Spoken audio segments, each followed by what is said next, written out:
Šli smo ti, majko draga, sa svih strana ove zemlje. Donjesmo ti jade svoje i u njima svoje želje.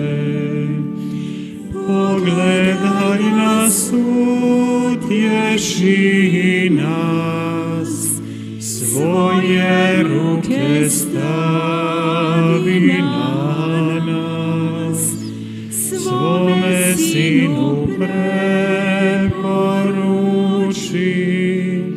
majko mira moli za nas.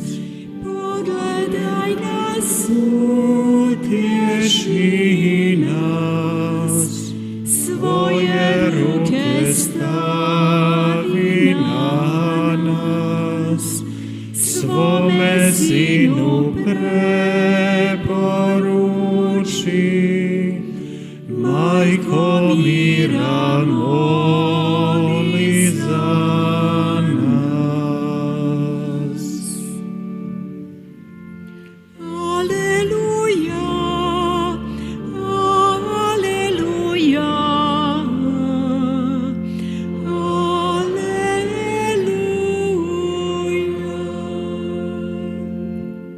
Govori, Gospodine, sluga tvoj sluša, ti imaš riječi života vječnoga. Aleluja, aleluja, aleluja.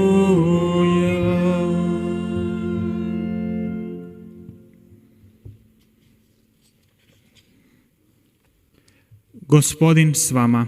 I s duhom tvojim. Čitanje Svetog Evanđelja po Marku. Slava tebi, Gospodine. U ono vrijeme kad Isus i učenici dođeše u Becaidu, dovedu mu slijepca pa ga zamole da ga se dotakne. On uhvati slijepca za ruku, izvede ga iz sela, pljunu mu u oči, stavi na nj ruke i zapita ga: vidiš li što? Slijepac upilji pogled i reče: opažam ljude, vidim nešto kao drveće, hodaju. Tada mu Isus opet stavi ruke na oči i slijepac progleda i ozdravi, te je mogao sve jasno nadaleko vidjeti. Tada ga posla kući i reče mu: ne ulazi u selo. Riječ Gospodnja. Slava tebi, Kriste.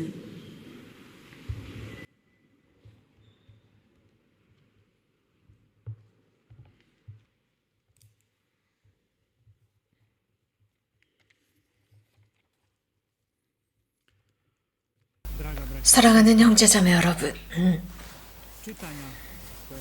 방금 우리가 들은 말씀은 우리 각자의 삶을 다시 한번 생각해 보도록 합니다. 이런 말씀에 드러나는 모든 이러한 사건들은 우리들을 생각해 보도록 하고 우리들에게 조언해 주고 있는 것들이 있습니다. 특별히 오늘 눈먼 이 사람, 그리스도 앞에 온 그 사람, 그래서 자신을 치유해 달라고 청하고 또 율법의 완전함으로 자유롭게 살 수 있도록 해달라 청하는 그의 모습을 보게 됩니다. 이것은 야고보서 안에서도 언급하고 있습니다. 형제자매 여러분, 이러한 모든 말씀은 우리들 앞에 이렇게 자문하도록 초대하고 있습니다. 우리는 얼마나 하느님의 말씀에 집중해서 듣고 있을까? 좀 전에 우리가 들은 선포된 그 말씀을 얼마나 집중해서 들었을까? 일반적으로 우리는 하느님의 말씀에 얼마나 관심을 두고 있고 얼마나 주의 깊게 읽고 집에서 읽고 우리가 그 말씀을 동반하고 있는지 혹은 그저 성경책을 멋진 독서책 정도로 생각하면서 책장에 잘 보관하고 있는지 생각해 볼 일입니다. 정말 우리는 그 성경 말씀을 읽고 경청하는지 하느님께서 성경 말씀을 통해서 우리들에게 하시는 말씀을 듣고 있는지 자문해 보아야 합니다. 마음을 다해서 마음을 열고 이 말씀을 들었는지 혹은 그저 경청하는 사람 듣고 즉시 잊어버리는 사람처럼 그래서 거울을 보고 자신의 모습을 본 뒤에 금방 잊어버리는 사람과 같은지 생각해 보아야 합니다. 듣는 것, 오늘 이 독서 말씀은 우리들에게 듣는 것도 중요하지만 말하는 것도 중요하지만 침묵이 얼마나 중요한지 언급하고 있습니다. 침묵은 하나의 예술처럼 언급하고 있습니다. 침묵 속에서 듣는 것입니다. 그래서 야고보서하는 아주 간략하게 이렇게 말씀하고 계십니다. 더 많이 듣고 조금만 말하라고 말씀하고 계십니다. 이것은 침묵의 예술이라고 할 수 있습니다. 형제자매 여러분, 이런 침묵 속에는 인간관계라는 신비가 숨어 있습니다. 또한 이것은 하나님과 사람과의 관계의 신비도 숨겨져 있습니다. 누군가는 말하고 누군가는 들어야 합니다. 들을 줄 아는 사람, 타인을 들을 줄 아는 사람은 침묵합니다. 다른 사람 앞에서 침묵하고 듣습니다. 이렇게 함으로써 사랑의 관계와 일체의 관계를 형성해 나갑니다. 이것은 이웃과 하느님 사이에서도 마찬가지입니다. 늘 예수님께 첫마디의 말을 하는 것보다 침묵 속에서 그분의 말씀을 듣고 그분께 침묵 속의 말씀을 드리는 것이 훨씬 더 가치가 있을 때가 있습니다. 아무 말씀도 드리지 않고 침묵 중에 우리들에게 어떤 말씀을 하시는지 듣는 것입니다. 혹은 우리는 자주 말하고 또 말하고 늘 내 주장만 고집하고 내가 원하는 대로 말하려고 할 때 또 자신이 원하는 대로 되지 않는다고 화를 낸다면 이러한 관계는 사실 제대로 이어질 수가 없습니다. 대화를 하는 사람들끼리의 관계가 형성되지 않습니다. 우리들 각자는 대화를 할 때 나만을 주장하고 내 말만을 하려 한다면, 원하는 말만 한다면 제대로 관계가 이루어지지 않겠지요. 많은 결혼 생활이나 많은 인간관계가 망가지고 있습니다. 왜냐하면 대화가 부족하기 때문입니다. 아주 단순한 대화의 결핍 때문입니다. 누군가는 침묵하고 누군가는 말을 합니다. 내가 원하는 것만 말을 합니다. 나만 말할 때 관계는 형성되지 않습니다. 사랑도 일치도 형성되지 않습니다.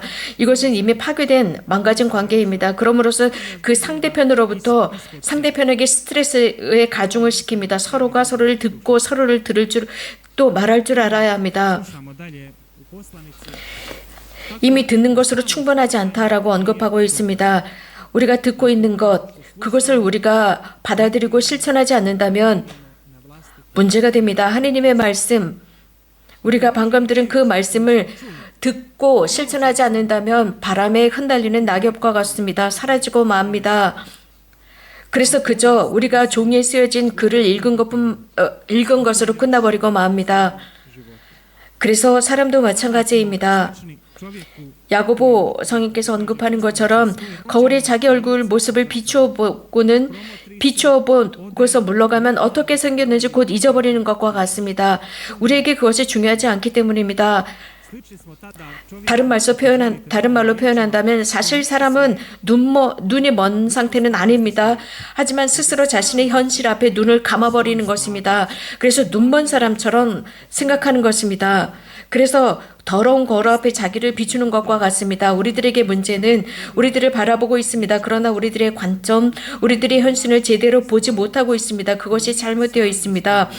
눈먼 사람, 오늘 복음에서도 언급하는 이 눈먼 사람은 마르코 복음에서 들었는데 마르코는 이렇게 전하고 있습니다. 베사이다의 눈먼 사람, 사람들이 눈먼 이를 예수님께 데리고 와서 그에게 손을 대주십사고 청하였다고 전하고 있습니다. 여기에 예수님께서는 당신의 삶에서 또 다른 이적을 행하십니다. 예수님께서는 가장 먼저 사람들을 육체적으로 치유하시는 것이 아니라 영적으로 치유하십니다. 영적으로 치유하신 뒤에 육적인 치유가 따라옵니다.